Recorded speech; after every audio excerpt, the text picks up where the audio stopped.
Listen, I need you to stop whatever you're doing right now. Put down that coffee, pause that true crime podcast. Tell your cat you'll be back in 20 minutes. Because what happened this morning, Monday, January 19th, 2026, isn't just another blip on your retirement account statement that you pretend to understand. This is the beginning of the most spectacular wealth transfer since your neighbor Bob somehow turned his garage full of Beanie Babies into, well, actually, that didn't work out for Bob. But this is different. This is real. And if you're not paying attention to what went down in the last 24 hours, you're going to wake up tomorrow in a financial landscape you don't recognize, wondering why your dollar suddenly buys half a gallon of gas instead of a full one. I'm William Lee, and I'm here to tell you the truth that nobody on CNBC wants to discuss during their commercial breaks, sponsored by the very banks I'm about to expose.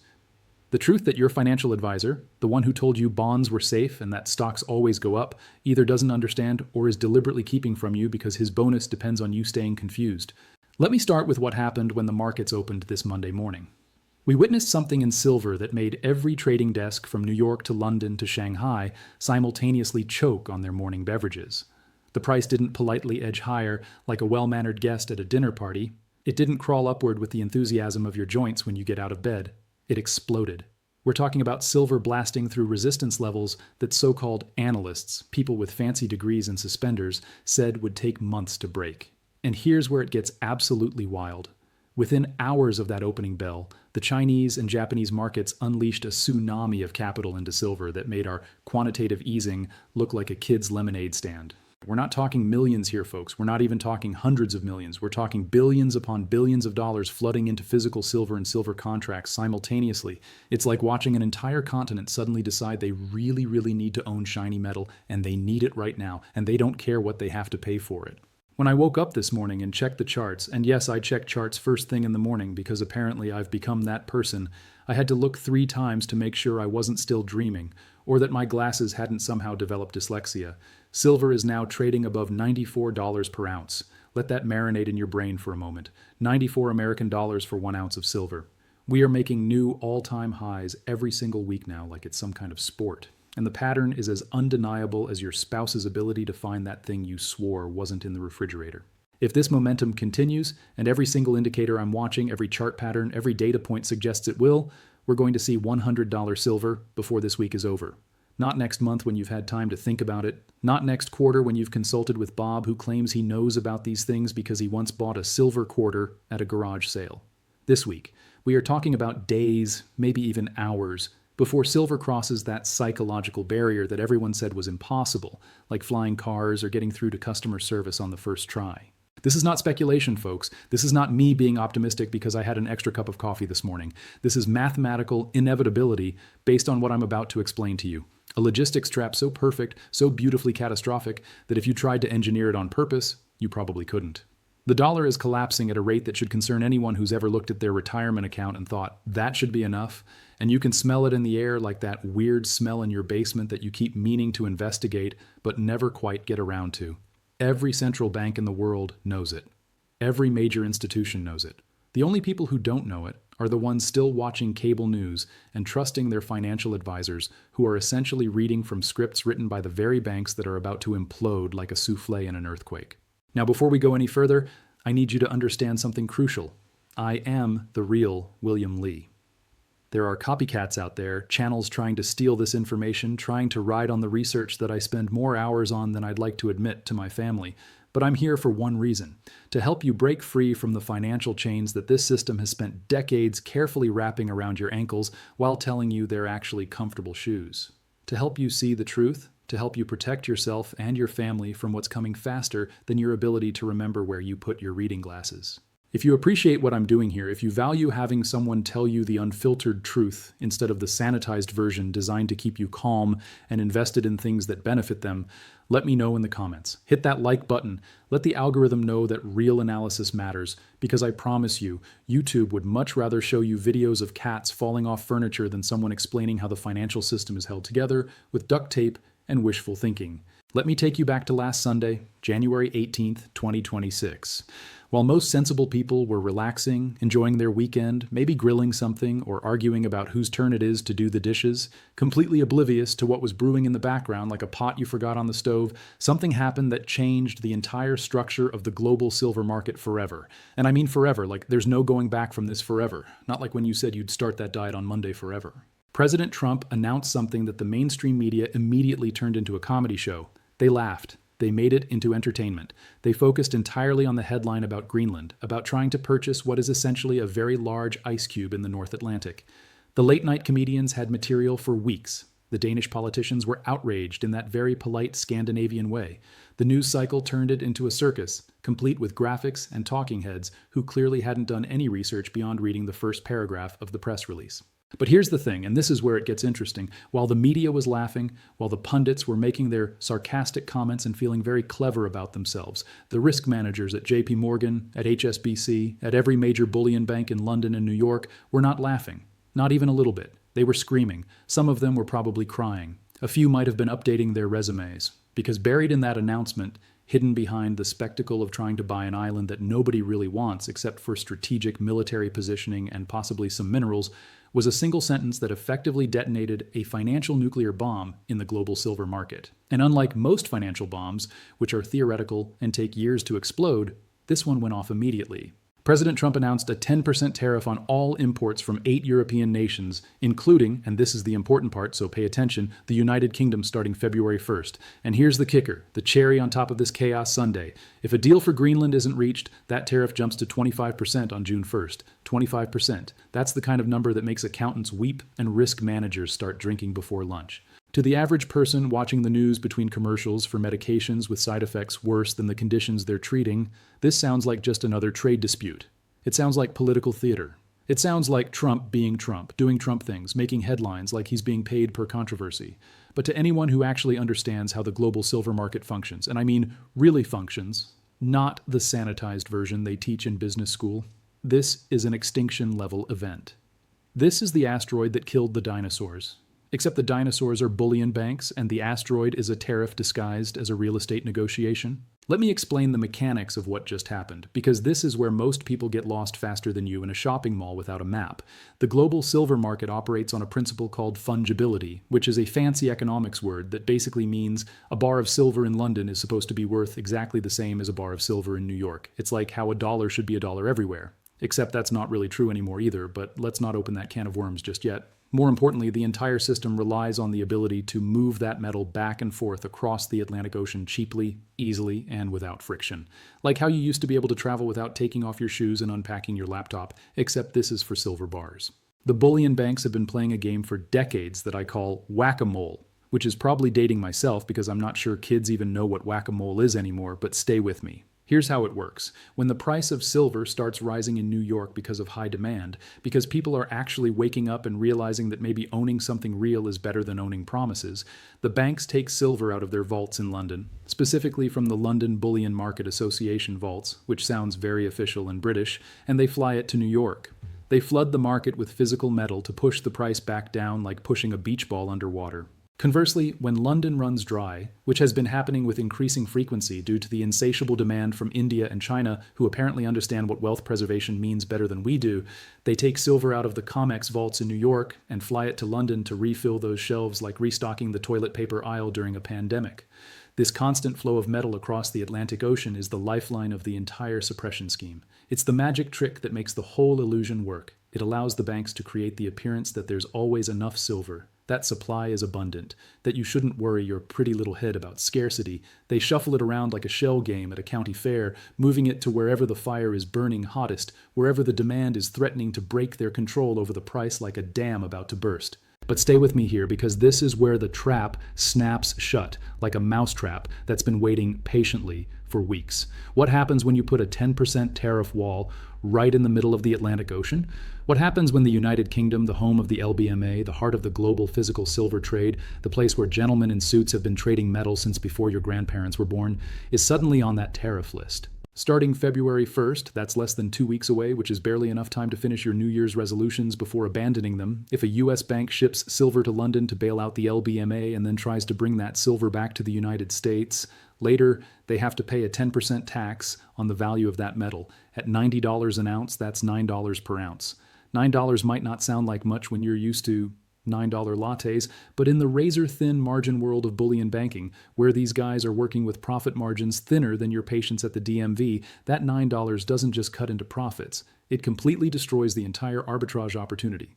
It makes the whack-a-mole game mathematically impossible to play, like trying to win at 3-card Monte when the dealer tells you in advance which card is which, but charges you 10% per guess. Let me paint you the picture of what this means in practical terms, because abstract economics is about as useful as a screen door on a submarine. President Trump just turned the United States border into a one-way valve for silver. Metal can potentially come in, maybe possibly if it comes from a non-tariff nation like Mexico, who must be watching all this and wondering what they got themselves into. But metal cannot leave for London. It physically can, obviously. We have planes and boats and logistics, but financially it cannot.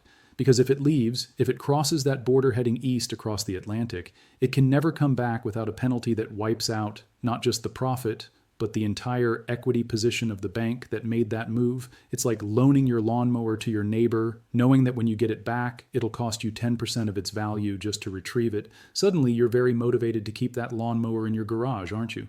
This creates what economists call a trapped inventory scenario, which sounds very technical and professional, but really just means stuff is stuck and can't move.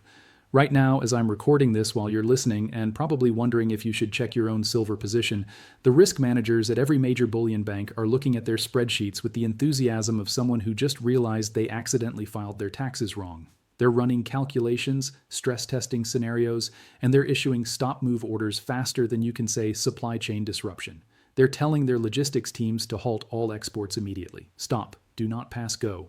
Do not collect $200. Do not ship a single ounce of metal to London, because they cannot risk sending a single ounce of metal overseas if they can't get it back without committing financial suicide, which is bad for business and even worse for their bonuses. This effectively cuts the LBMA off from the COMEX. It severs the connection between the world's two largest silver pricing hubs, like cutting a phone line, except this phone line was the only thing keeping the global silver market from having a complete nervous breakdown. And here's what makes this absolutely catastrophic, like watching a train wreck in slow motion while eating popcorn. This is happening at the worst possible moment for London. Based on vault data that we've been tracking more carefully than you track your steps on that fitness watch you got for Christmas, London is critically short of physical metal.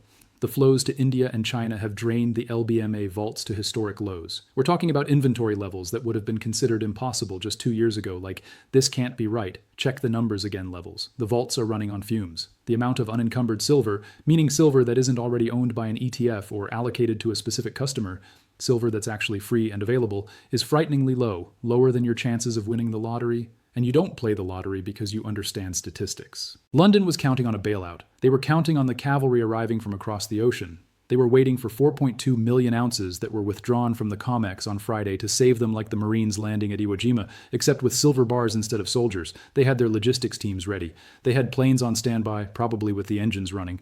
They were prepared to execute the largest emergency silver transfer in recent history, the kind of operation that requires spreadsheets and conference calls and people saying synergy unironically. But because of this tariff announcement that dropped on Sunday like an anvil in a cartoon, the cavalry is not coming. The silver that was supposed to fly to London is now grounded in New York more permanently than your flight during a snowstorm.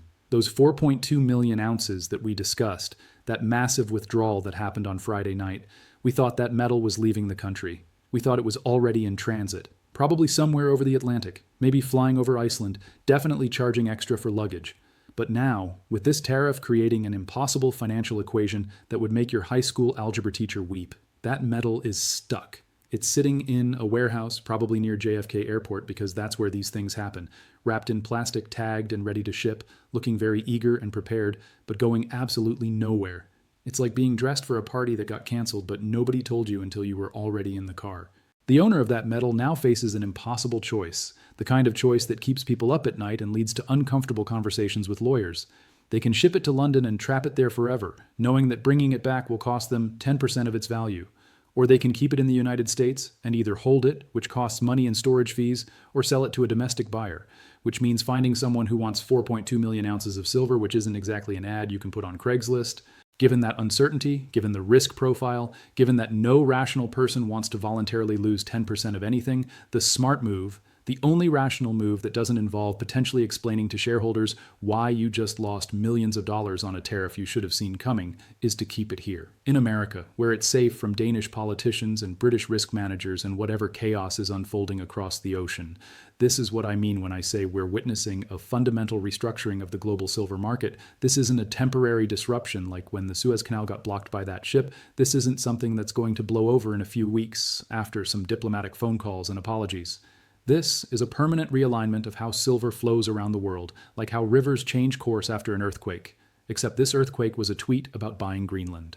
Now let me explain the concept of what I call the roach motel effect, because this is absolutely critical to understanding what happens next, and also because I enjoy making up terms that sound official. You know the old advertising slogan for roach motels? Roaches check in, but they don't check out. Well, that's exactly what the United States bullion market has become, except instead of roaches, it's silver bars. And instead of checking in, they're being trapped by economic policy. Silver checks into the US, but it doesn't check out. It's Hotel California for precious metals. Here's the logic that every risk manager on Wall Street is grappling with right now, probably while drinking something stronger than coffee. Let's say you're a bullion bank. You see that London is desperate for silver. The price there is spiking. Your clients are panicking. Your phone is ringing off the hook.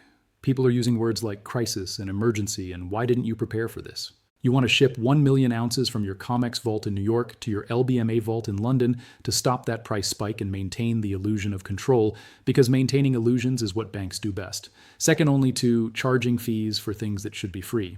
Sending it there is easy, there's no export tax. You put it on a plane, it lands at Heathrow, customs waves it through because it's just metal, and you've saved the day in London. You've suppressed the price, you've maintained the illusion of abundant supply. You're a hero. They might name a conference room after you, but what happens next month? What happens when the COMEX runs dry and you need to bring that silver back to New York to settle a futures contract because someone actually wants their metal, which is surprisingly rare in the futures market, but does happen occasionally? Now you have a catastrophic problem, the kind of problem that makes you wish you'd gone to law school instead, because that silver is coming from the United Kingdom, and it gets hit with a 10% tariff at US Customs like a piñata at a birthday party. If silver is trading at $90, you have to pay the US government $9 for every single ounce you bring back. That $9 comes directly out of your profit margin, which was already thin enough to read a newspaper through, and in the low-margin world of bullion banking, where traders are working with spreads measured in pennies, where every fraction of a cent matters, a 10% hit isn't just a loss. It's not just bad. It's a complete catastrophe. It's like preparing for a rainstorm and getting hit by a tsunami. It wipes out the profitability of that trade 10 times over. It destroys the business model. It makes you wonder why you even got out of bed this morning. So the risk manager looks at that spreadsheet, runs those numbers probably multiple times hoping they'll change, and says the words that echo through trading floors: we cannot send the silver to London. Not happening. Not today. Not ever. Because once it leaves US soil, it effectively costs us 110% to get it back. And last time I checked, nobody stays in business by voluntarily losing 10% on every transaction. The silver is trapped. The game is over. The music has stopped, and all the chairs have been removed. This destroys the whack-a-mole suppression mechanism that I explained earlier, which is unfortunate for the banks but excellent for anyone who owns physical silver and understands what's happening. The banks can no longer smooth out volatility. They can no longer play their shell game. If London spikes to $120 while New York stays at $90, the banks cannot step in to close that gap like they've been doing for decades. The tariff wall is in the way like a brick wall where there used to be a door. The arbitrage opportunity that they've relied on for decades has been eliminated by executive order faster than you can say unintended consequences. This creates market segmentation, which is a fancy way of saying that the same thing can cost different amounts in different places, which violates pretty much everything they teach in Economics 101. It means we're going to see wildly different prices for the exact same asset depending on where that asset is physically sitting, like how gas costs different amounts on different sides of the street, except way more dramatic. We might wake up tomorrow morning, and by tomorrow I mean any day now, and see silver trading at $95 in New York but $115 in London simply because the metal cannot move between those two cities. The law of one price, one of the fundamental assumptions of economics that professors teach with absolute certainty, has been repealed by a tariff about an island in the Arctic. Economics textbooks will need to be rewritten, though honestly they probably needed that anyway. But here's where it gets wild, and this is something that I genuinely don't think Trump or his advisors fully understood when they made this move, because, let's be honest, trade policy is complicated, and sometimes consequences aren't obvious until they smack you in the face. By trapping silver in the United States, by making it financially impossible to export, they have accidentally created a domestic strategic reserve. They have accidentally secured the American supply chain for one of the most critical minerals in the modern economy. Think about what silver is actually used for, beyond making pretty coins that you keep in a safe and occasionally take out to admire. Like, it's not just jewelry that your spouse hints about wanting. It's not just investment vehicles for people like us who understand that real assets matter. Silver is absolutely essential for solar panels, which apparently we're going to need millions of if we're serious about this whole green energy thing. It's essential for electric vehicles, which your neighbor keeps trying to convince you to buy. It's essential for 5G infrastructure, which is supposed to make your phone faster, but mostly just gives you another G to complain about. It's essential for missile guidance systems, because apparently missiles need to know where they're going with extreme precision. It's essential for every single piece of advanced technology that defines modern civilization, from your smartphone to your dishwasher to that new TV you bought that's smarter than your teenager. The US Mint needs silver to make coins that nobody uses because everything's digital now. Tesla needs silver for their cars that drive themselves, sort of sometimes when conditions are perfect. Raytheon needs silver for defense systems that we hope we never have to use but apparently can't function without. Every tech company, every defense contractor, every manufacturer of advanced electronics needs silver like fish need water or teenagers need Wi-Fi. And we've been shipping it overseas, we've been letting it flow out of the country to suppress prices in London, to keep the game going, to maintain the illusion of control, like watching your retirement fund slowly drain away while everyone tells you it's fine, and to just keep dollar cost averaging.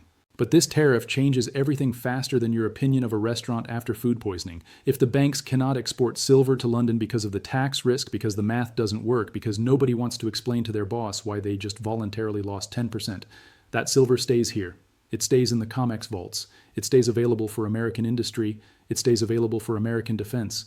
It stays available for American technology companies who are finally realizing that maybe depending on complex international supply chains for critical materials wasn't the brilliant idea it seemed like at the time. This forces what I call the ghost supply, the silver that was there but not really there, promised but not delivered, existing in spreadsheets but not in vaults, to remain within the borders of the United States. It's America First applied to the periodic table. It forces the rest of the world, specifically Europe and the UK, to fend for themselves like kids whose parents just left for vacation without arranging a babysitter. It tells London, in no uncertain terms, you're on your own. You cannot raid our vaults to save your exchange anymore. We're closed for business. The ATM is out of service. Try the one down the street, except there isn't one. This puts the LBMA into what can only be described as a death spiral, which sounds dramatic because it is dramatic. London is the hub of the global physical silver trade. It's where the vast majority of silver flows to India and China are coordinated and settled. It's where the big boys play with real money and real metal. If London loses access to the US stockpile, they have zero buffer left. Zero. None. Zilch. The tank is empty. The well is dry. We know their vaults are empty. We know the float is gone. And now we know the resupply line has been cut like a power cable during a storm. The geopolitical implications of this are staggering, like watching tectonic plates shift in real time except faster and with more immediate consequences. We're watching the dismantling of the post-World War II financial order that your parents and grandparents lived their entire lives within. For 80 years, since the end of the war, the global system has been built on the idea of frictionless trade, on the idea that capital and commodities can flow freely across borders like water flowing downhill, on the idea that the United States would be the guarantor and facilitator of that system, the world's policeman and banker and referee all rolled into one. But that era is ending faster than your ability to remember passwords. We're entering a new age of resource nationalism, of trade wars, of countries hoarding what they have because they finally understand that in a world of declining resources and rising demand, in a world where everyone wants more, but there's only so much to go around, the nations that control physical commodities are the nations that will survive and thrive. It's musical chairs on a global scale, and the music is about to stop.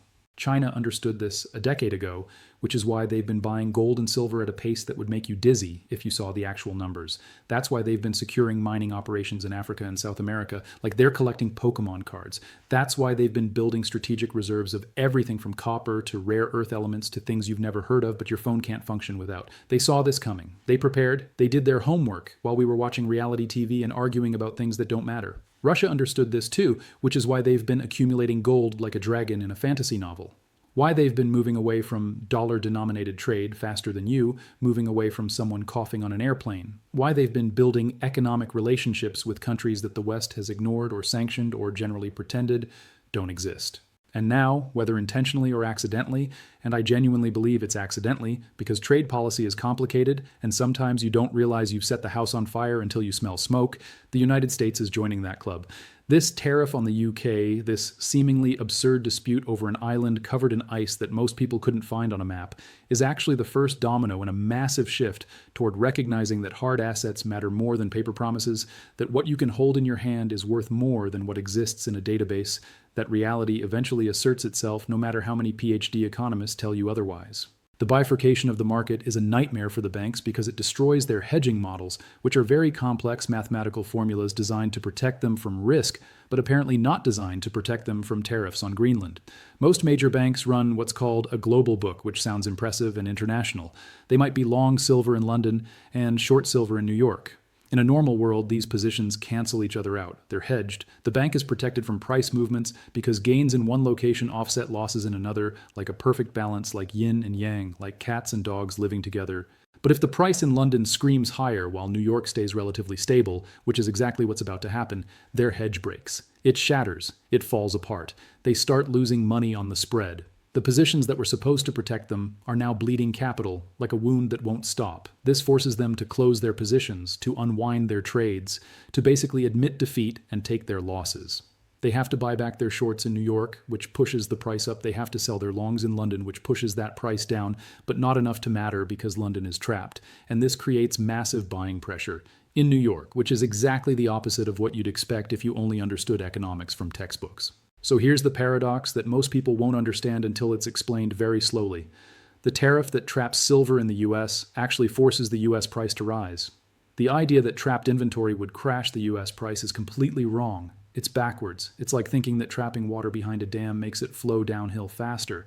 It creates a panic bid as banks scramble to rebalance their broken books, their shattered models, their spreadsheets that suddenly don't make sense. And let's talk about unallocated accounts in London for a moment, because this is where things get truly terrifying for anyone holding paper silver, which is a lot of people who don't realize they're holding paper instead of metal. Millions of investors around the world hold unallocated silver with LBMA member banks. This is essentially fractional reserve banking applied to precious metals. You give the bank your money. They give you a credit that says you own silver. You feel good, you think you're protected. But that silver isn't actually sitting in a vault with your name on it. It's not in a little locker. It's part of a pool. It's theoretical. It's a number in a database, which is concerning when you think about it for more than 5 seconds. If London is cut off from supply, if the vaults are running dry like a desert in August, the risk of an unallocated default skyrockets faster than your blood pressure when you see your medical bills. If you hold unallocated silver in London right now, you're basically holding a paper IOU from a bank that just lost its main supplier and is starting to look around nervously like someone who just realized they promised more than they can deliver. When the market realizes that London is besieged, when the reality of the situation becomes undeniable even to people who don't pay attention to these things, we're going to see a massive run on unallocated accounts. Investors will rush to convert their unallocated credits into allocated bars faster than people rushing to the bathroom after bad seafood. They'll demand physical delivery. They'll want their actual metal. They'll want to hold it in their hands and verify it exists. But there aren't enough bars. The vaults don't have the metal to satisfy those claims. It's like a game of musical chairs, except when the music stops, there are 100 people in 3 chairs and nobody's happy about it. This forces the banks to go into the open market and bid for any metal they can find, like a desperate person at an auction bidding way too much for something they need immediately. They have to buy from anyone willing to sell. They have to pay whatever price is asked. And this is how a liquidity crisis, which sounds manageable and temporary, turns into a solvency crisis, which sounds like what it is, banks failing. This makes the US market the most secure silver market in the world right now. If you own physical silver in the United States, if you have actual bars in your actual possession or stored in a domestic vault that you've verified exists, you are holding strategic inventory. You are holding an asset that cannot be shipped overseas without massive financial penalty. You are holding something that American industry needs. You are holding real wealth in a world of collapsing paper promises and digital fantasies. But if you own paper silver in London, if you have unallocated accounts, if you're relying on ETFs that store their metal in LBMA vaults that may or may not actually contain what they claim to contain, you are holding a liability that is about to be tested in ways that haven't been tested in decades, possibly ever. And remember those 4.2 million ounces that were withdrawn from the COMEX on Friday? We can now be almost certain that metal is stuck in New York like a tourist who missed their flight. The owner of that metal is sitting on a massive pile that they cannot export without taking a 10% loss that would make their accountant cry. So what are they going to do with it? They can't just leave it sitting there forever. Storage costs money. Opportunity costs money. They're going to hold it and wait for prices to rise enough to justify the tariff, which might happen. Or they're going to sell it to a domestic buyer. Maybe Tesla needs silver for their gigafactory, the one in Texas that Elon keeps tweeting about. Maybe the US Mint needs silver to strike coins for collectors who still think physical currency matters. Maybe a defense contractor needs silver for electronics and systems that track things we're not supposed to talk about. That metal is going to stay in the United States, and it's going to be sold at a premium because the buyer knows that metal is not leaving the country, which makes it more valuable simply by virtue of being trapped. This is William Lee. And if you've stuck with me this far, you understand more about what's happening in the silver market than 99% of financial advisors and probably 100% of cable news anchors. The week ahead is going to be one for the history books, the kind of week where you'll remember where you were when it happened. We are going to see price movements that will shock people who think they understand markets. We are going to see volatility that will shake out weak hands faster than a paint mixer at the hardware store. We are going to see the beginning of a transition that will reshape the global financial system in ways that will take years to fully understand. Stay focused on physical reality, not paper illusions. Stay focused on what you can hold in your hand, not what exists as numbers on a screen that could disappear if someone unplugs the server. Stay focused on the long-term trajectory, not the short-term noise that makes you want to check your portfolio every 5 minutes like a nervous parent checking on a sleeping baby. The banks are trapped. The logistics have broken. The supply chains are fractured like bones in a car accident.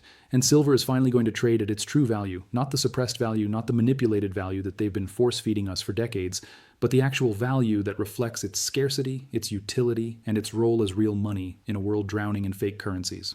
We are witnessing something that your grandchildren will ask you about, assuming you have the foresight to tell them this story instead of boring them with photos. The death of the old system and the birth of something new, something that might be better or might be worse, but will definitely be different. And those who positioned themselves correctly, those who understood what was happening before it became obvious to everyone and their Uncle Bob, are going to be rewarded in ways that most people cannot even imagine right now. This is William Lee, still trying to help you navigate this transition despite the algorithm's best efforts to hide this information. Stay safe out there. Stay smart, which is harder than it sounds. And whatever you do, keep stacking that silver because the best is yet to come. And by best, I mean most profitable for those who prepared.